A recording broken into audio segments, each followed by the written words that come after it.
Bonjour et bienvenue chez DigiSchool, je suis Oriane, votre enseignante en économie et nous allons aborder aujourd'hui la question de la croissance et des inégalités sociales.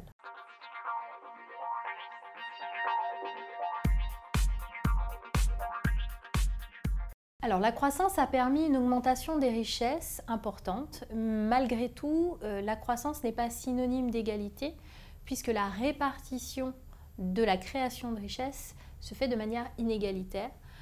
En effet, 20% de la population mondiale profite de 80% des richesses actuellement.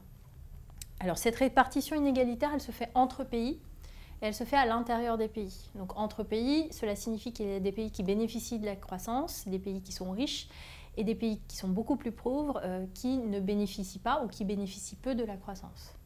Il y a également des inégalités à l'intérieur des pays. La répartition des richesses se fait de manière inégalitaire entre la population nationale.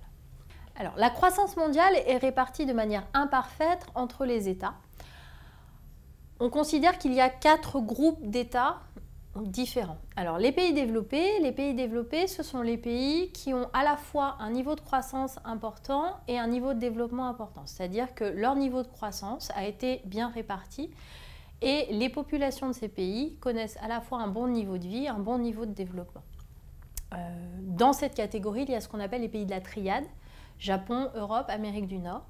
C'est une catégorie qui n'est pas figée puisque de nouveaux pays sont entrés dans cette catégorie, les NPI, les nouveaux pays industrialisés, alors que d'autres ont plutôt quitté cette catégorie. On pense aux pays de l'Europe de l'Est. Catégorie suivante, les pays émergents ou les BRICS. Alors les BRICS signifient Brésil, Russie, Inde, Chine et Afrique du Sud, pour South Africa. Ces pays émergents ont un bon niveau de croissance, mais leur niveau de croissance ne leur permet pas encore de rattraper le PIB des pays développés. Et donc ils sont encore en deçà des exigences de développement des pays développés. Les pays exportateurs de pétrole, eux, sont des pays riches, ils ont à peu près le même niveau de richesse que les pays développés. Par contre, du fait d'un problème de répartition des richesses, eh bien, ces pays ont un développement bien inférieur aux pays développés. Restent les PMA, les pays les moins avancés, qui eux sont à la fois les oubliés de la croissance et les oubliés du développement, puisque eh bien, ils n'arrivent pas à créer de la richesse. Et du fait de leur manque de richesse, eh bien, ils ne peuvent pas développer les structures économiques et sociales de leur pays. Donc ce sont des pays qui sont dans une situation souvent de pauvreté et avec un manque de développement important. Voici un tableau qui va illustrer quelques inégalités entre États. Alors vous avez un certain nombre de pays, les États-Unis et la France qui sont des pays développés, le Qatar qui est un pays exportateur de pétrole, la Chine, qui fait partie des BRICS, qui est celui qui a vu sa croissance le plus augmenter, et le Bénin, qui fait partie du groupe des PMA, des pays les moins avancés. Quand on regarde en termes de produit intérieur brut en milliards de dollars, eh bien, les États-Unis sont en tête, puisque c'est le pays le plus riche de la liste.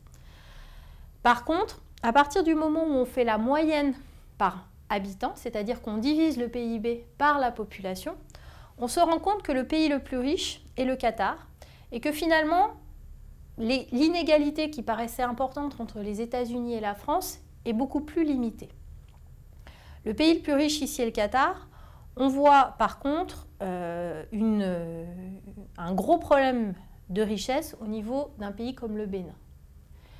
Si on regarde un autre critère, un autre indicateur qui est celui de l'espérance de vie, qui correspond finalement à un des indicateurs du développement, eh bien, on se rend compte que le pays où finalement on vit le plus longtemps, en tout cas entre les 5 que je vous présente aujourd'hui, c'est la France. Qu'un pays comme le Qatar, qui est un pays très riche, a finalement un niveau d'espérance de vie moindre que la France et à peu près équivalent à celui des États-Unis, mais que par contre, le problème de croissance du Bénin se retrouve au niveau de son espérance de vie, puisque un Béninois vivra 20 ans de moins qu'un Américain. Les inégalités entre États se retrouvent également à l'intérieur des États, c'est-à-dire que la croissance ne va pas bénéficier de la même façon à toute une population nationale. Alors, il est évident que la croissance a permis une amélioration du niveau de vie. Ça, c'est un fait établi. Par contre, on se rend compte que les indicateurs de la croissance ont des limites. C'est-à-dire que le PIB ne mesure qu'un niveau de richesse globale, que le RNB par habitant, le revenu national par habitant, n'est qu'une moyenne. C'est-à-dire qu'il ne va pas révéler si les richesses sont réparties de manière égalitaire entre la population d'un État. Donc la croissance n'est pas synonyme d'égalité et on se rend compte que depuis les années 80, qui correspond finalement à un ralentissement de la croissance, eh bien, on a plutôt une augmentation des inégalités. Cette augmentation des inégalités, elle concerne les populations des pays développés, je pense particulièrement aux États-Unis et à la France, mais également les pays en développement qui font partie des pays émergents. Je pense au Brésil et à l'Afrique du Sud, qui sont des pays qui répartissent mal leurs richesses. Voilà, j'espère que cette vidéo vous aura été utile. Je vous invite à consulter nos autres documents et je vous dis à bientôt sur DigiSchool.